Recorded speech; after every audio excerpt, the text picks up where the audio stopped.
ఏలూరు జిల్లా కాంగ్రెస్ కమిటీ కార్యాలయంలో మాజీ ప్రధాని భారతరత్న స్వర్గీయ రాజీవ్ గాంధీ 35వ వర్ధంతి కార్యక్రమం జిల్లా కాంగ్రెస్ కమిటీ అధ్యక్షులు రాజనాల రామ్మోహనరావు అధ్యక్షతన నిర్వహించారు. రాజీవ్ గాంధీ చిత్రపటానికి పూలమాలతో అలంకరించి అంజలి ఘటించారు. అనంతరం రాజనాల రామ్మోహనరావు మాట్లాడుతూ రాజీవ్ గాంధీ సేవలను కొనియాడారు. ఈరోజు భారతదేశంలో ఎలక్ట్రానిక్స్ రంగం పురోభివృద్ధి సాధించడానికి ప్రధాన కారణం రాజీవ్ గాంధీ ముందు చూపే అని 18 సంవత్సరాలకే ఓటు హక్కు కల్పించి యువతకు ప్రాధాన్యత ఇచ్చిన ఘనత రాజీవ్ గాంధీకే దక్కుతుందని అన్నారు. పంచాయతీరాజ్ నగరపాలక బిల్లులతో స్థానిక సంస్థలను బలోపేతం చేసిన గొప్ప నాయకుడని కొనియాడారు. పంచాయతీలకు కేంద్రం నుంచి నేరుగా నిధులిచ్చి మహాత్మా గాంధీ కల గ్రామ స్వరాజ్యాన్ని నెరవేర్చిన గొప్ప దేశభక్తుడు రాజీవ్ గాంధీ అని నివాళులు అర్పించారు. అనంతరం ప్రజలకు కార్యకర్తలకు మామిడి పళ్లు పంచారు.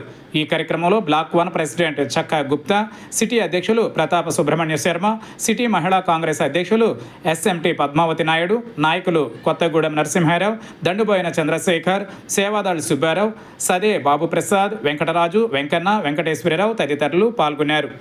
మాజీ ప్రధాని ఏఐసిసి అధ్యక్షుడు ఆ రోజుల్లో మరి ప్రధానిగా అత్యధిక మెజార్టీతో పార్లమెంట్లో స్థానాలు సంపాదించిన ఒక గొప్ప నాయకుడు, ప్రజాదరణ కలిగిన వ్యక్తి రాజీవ్ గాంధీ గారు.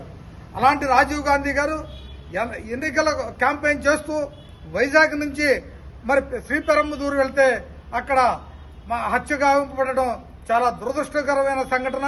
కాంగ్రెస్ పార్టీకి ఆయన లేని లోటు చాలా తీరని లోటు.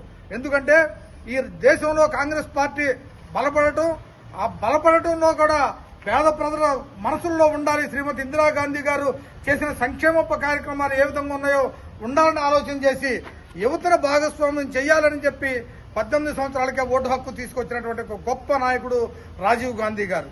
అదేవిధంగా జాతిపిత మహాత్మా గాంధీ కన్నా కలనే ఏ విధంగా అయితే మన గ్రామ స్వరాజ్యం ఉండాలో, గ్రామాలు అభివృద్ధి చెందితేనే ఈ దేశం అభివృద్ధి చెందుతుందని భావించినటువంటి ఒక గొప్ప నాయకుడు రాజీవ్ గాంధీ గారు. ఆ రోజున ఢిల్లీ నుండి నగరపాలిక బిల్లు పెట్టి ఢిల్లీ నుండి నేరుగా నిధులు పంచాయతీలకు పంపినటువంటి గొప్ప మహానుభావుడు. అదేవిధంగా మరి యువత అభివృద్ధి చెందాలి, ఉద్యోగ అవకాశాలు కల్పించాలంటే ఇప్పుడున్న పరిస్థితుల్లో ఖచ్చితంగా మనం ఇచ్చేయాలని సైన్స్ అండ్ టెక్నాలజీ రంగాన్ని ఎంతో అభివృద్ధి చేసి ఈ రోజున ఉన్నటువంటి ఈ సాఫ్ట్వేర్ రంగానికి ఆద్యుడు ఆరాధ దేవుడు మన రాజీవ్ గాంధీ గారు. అలాంటి రాజీవ్ గాంధీ గారు ఇవాళ మన ముందు లేకపోవడం చాలా దురదృష్టకరమైన సంఘటన. ఎందుకంటే ఈ దేశంలో అన్ని వర్గాల యొక్క యోగక్షేమాలు అందరూ అభివృద్ధి చెందుతని, దేశం అభివృద్ధి చెందుతని భావించినటువంటి గొప్ప నాయకుడు. దేశ ప్రజలందరూ కూడా మంచి మెజార్టీతో ఆ రోజుల్లో గెలిపించారు.